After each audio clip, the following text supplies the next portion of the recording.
لە پەرەسەندنێکی نوێی سیاسی و سەربازیدا کۆماری ئیسلامی ئێران ڕایگەیاند کە ئاڵوگۆڕی پەیامە ناڕاستەوخۆکانی لەگەڵ ئەمریکا ڕاگرتووە داوا دەکات ئیسرائیل هێرشەکانی بۆ سەر لوبنان و غەزە ڕابگرێت. ئاژانسی تەسنیمی نزیک لە سوپای پاسداران لە زاری سەرچاوەگەدارەکانەوە بڵاوی کردەوە تیمی دانوستانکاری ئێرانی بەهۆی بەردەوامی هێرشەکانی ئیسرائیل بۆ سەر لوبنان پرۆسەی ناردنی پەیامی لە ڕێگەی ناوبژیوانەکانەوە پەک خستووە. تاران جەخت دەکاتەوە کە هیچ جۆرە گفتوگۆیەک دەست پێ ناکاتەوە تاوەکو داواکاریەکانی ئێران و بەرەی مەقاومە لە غەزە و لوبنان جێبەجێ نەکرێن و ئۆپەراسیۆنە سەربازیەکان بە تەواوی ڕانەگیرێن.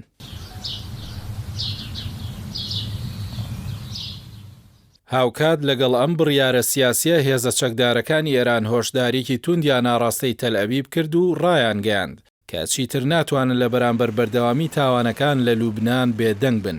عەباس عەراقچی وەزیری دەرەوەی ئێران ڕایگەیاند کە ئەگربەست لەگەڵ ئەمریکا دەبێت گشتگیر بێت و هەموو بەرەکانی شەڕ بگرێتەوە بە تایبەت بەرەی لوبنان. عەراقچی ئاماژەی بەوە کرد کە هەر پێشێلکاریەک لە هەر بەرەیەکدا ڕوو بدات وەک پێشێلکردنی گشتی ئاگربەست ئەژمار دەکرێت و بەرپرسیارەتی لێکەوتەکانیشی دەخاتە ئەستۆی واشنگتن و تەل ئەبیب.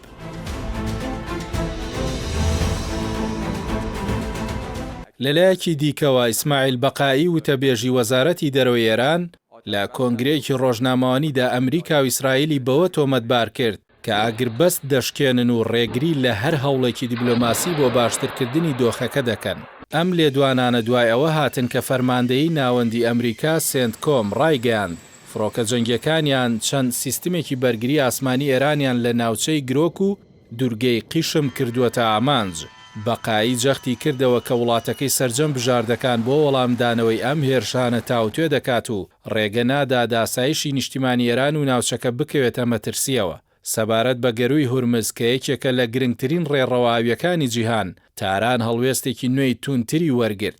دوایەوەی جێگری وەزیری دەرەوەی ئێران ڕایگەیاند کە وڵاتەکەی لە دۆخی شەڕدایە و سیستمێکی نوێی بۆ کۆنتڕۆڵکردنی هاتوچۆ لە گەروی هورمز جێگیر کردووە.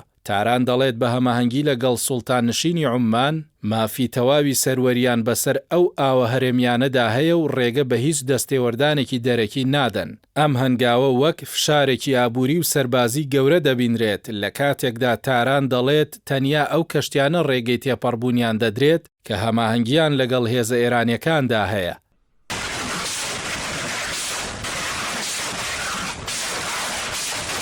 هەرچەندە دۆناڵد ترامپ سەرۆکی ئەمریکا چەندین جار باسی لە نزیکبوونەوەی ڕێکەوتن لەگەڵ ئێران کردووە، بەڵام جیاوازیەکان زۆرن و ناکۆکیەکان هێشتا قوڵن.